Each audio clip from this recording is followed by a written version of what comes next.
Chapter 50, Miracle by Faith.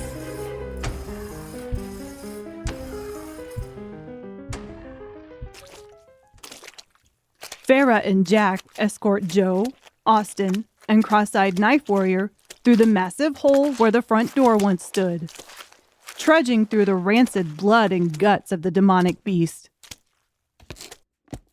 They wave goodbye as they inspect the incredible disaster of the home.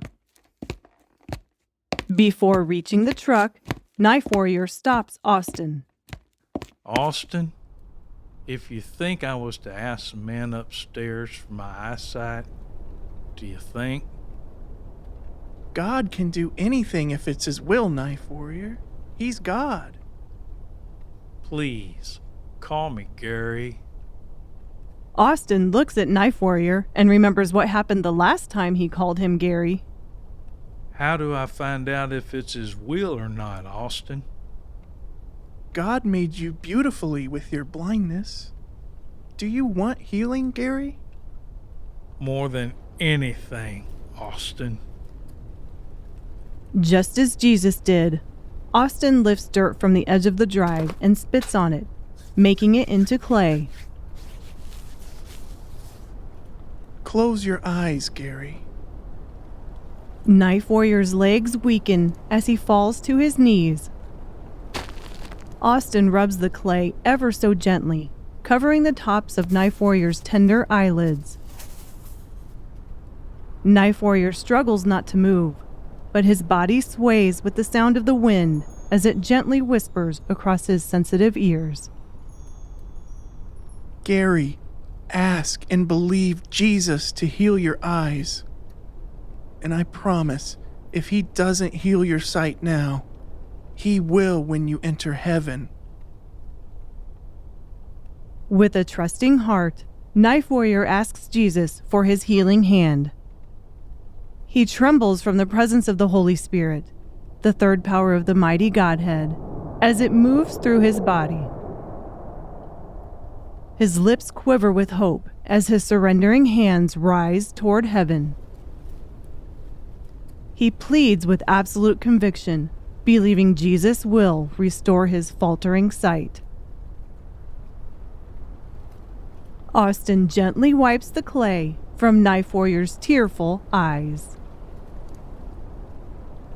Knife Warrior slowly lifts his fluttering eyelids. I can see! I can see! I can see! Joe and Austin stand in reverence, witnessing the miracle being performed on Knife Warrior. Tears of joy seep from their welling eyes. It was Knife Warrior's faith that moved Christ to restore his vision. Knife Warrior looks to the heavens, seeking to see the God who graciously healed him. He wants his first vision to be of the one who gave him his transformation.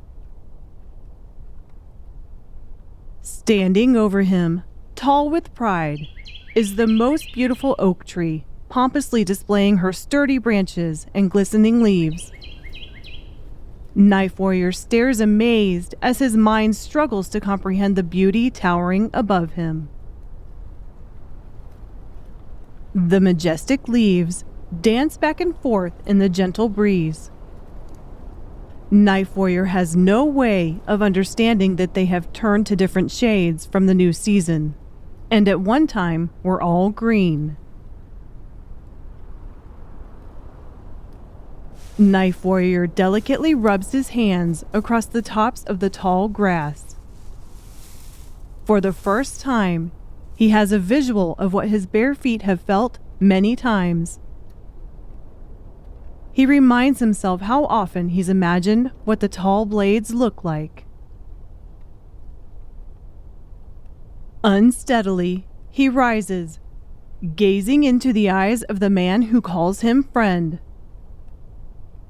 Slowly, and ever so tenderly, he caresses Joe's scarred face. For the first time, Knife Warrior can clearly see the face of the one whose voice he has so often heard. Gary, what color is my shirt? I never seen color, so I don't know color, Joe. But I see your shirt's a different color than Austin's shirt. The color of my shirt is blue. And the color of Austin's shirt is also blue. Knife Warrior doesn't understand the many shades of blue, but he doesn't question Joe. Joe is overcome by the joy the Lord filled him with. Helplessly, he falls into Knife Warrior's arms, weeping. Love fills every teardrop that wets their cheeks before falling to earth.